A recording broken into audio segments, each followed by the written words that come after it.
10 വർഷത്തെ ഇടവേളയ്ക്ക് ശേഷം ഭരണത്തിന്റെ സ്റ്റിയറിംഗ് പിടിച്ച് UDF. കേരളത്തിന്റെ 13ാമത് മുഖ്യമന്ത്രിയായി VD സതീശൻ സത്യപ്രതിജ്ഞ ചെയ്ത് അധികാരമേറ്റു.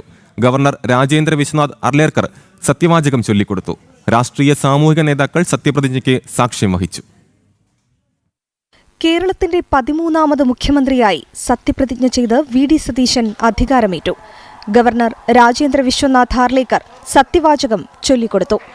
ദൈവനാമത്തിലാണ് VD സതീശൻ സത്യപ്രതിജ്ഞ ചെയ്തത്.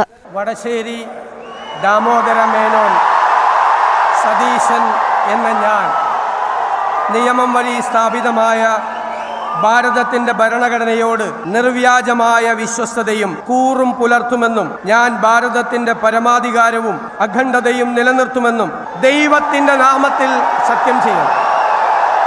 VD സതീശന് പുറമെ 21 അംഗ മന്ത്രിസഭയിൽ രണ്ടാമനാരെന്ന ചോദ്യത്തിന് സത്യപ്രതിജ്ഞയുടെ ഉത്തരമായി. PK കുഞ്ഞാലിക്കുട്ടി രണ്ടാമനായി സത്യപ്രതിജ്ഞ ചെയ്തു. തർക്കങ്ങൾക്കും സമവായത്തിനുമൊടുക്കം ആഭ്യന്തര വകുപ്പ് മന്ത്രിയായ രമേശ് ചെന്നിത്തല മന്ത്രിസഭയിലെ 3ാമനായി.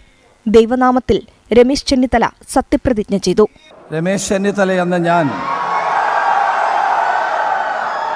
നിയമം വഴി സ്ഥാപിതമായ ഭാരതത്തിന്റെ ഭരണഘടനയോട് നിർവ്യാജമായ വിശ്വസ്തതയും കൂറും പുലർത്തുമെന്നും ഞാൻ ഭാരതത്തിന്റെ പരമാധികാരവും അഖണ്ഡതയും നിലനിർത്തുമെന്നും ദൈവത്തിന്റെ നാമത്തിൽ സത്യം ചെയ്യുന്നു.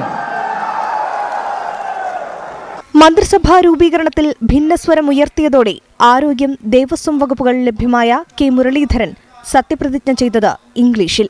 I, K. Muralidharan, do swear in the name of God that I will bear true faith and allegiance to the Constitution of India, as by law established, that I will uphold the sovereignty and integrity of India. Sunny Joseph, Mons Joseph, Shibu Baby John, CP John, Anoop Jacob, AP Anilkumar, Bindu Krishna, PC Vishnunath, M. Liju, T. Siddique, Roji M. John, OJ Janeesh, KA Thulasi, PK Basheer, N. Shamsuddin, KM Shaji, VE Abdul Gafoor എന്നിവരും സത്യപ്രതിജ്ഞ ചെയ്തു.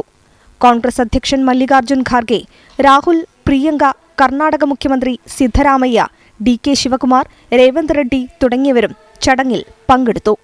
പ്രതിപക്ഷ നേതാവ് Pinarayi Vijayan, BJP സംസ്ഥാന president Rajeev Chandrasekhar, CPM സംസ്ഥാന secretary MV Govindan, CPI, CPM സംസ്ഥാന secretary Binoy Viswam, വിവിധ സാമൂഹിക നേതാക്കൾ, മതമേലാധ്യക്ഷന്മാർ തുടങ്ങിയവരും ചടങ്ങിനെത്തി. ജനം, തിരുവനന്തപുരം.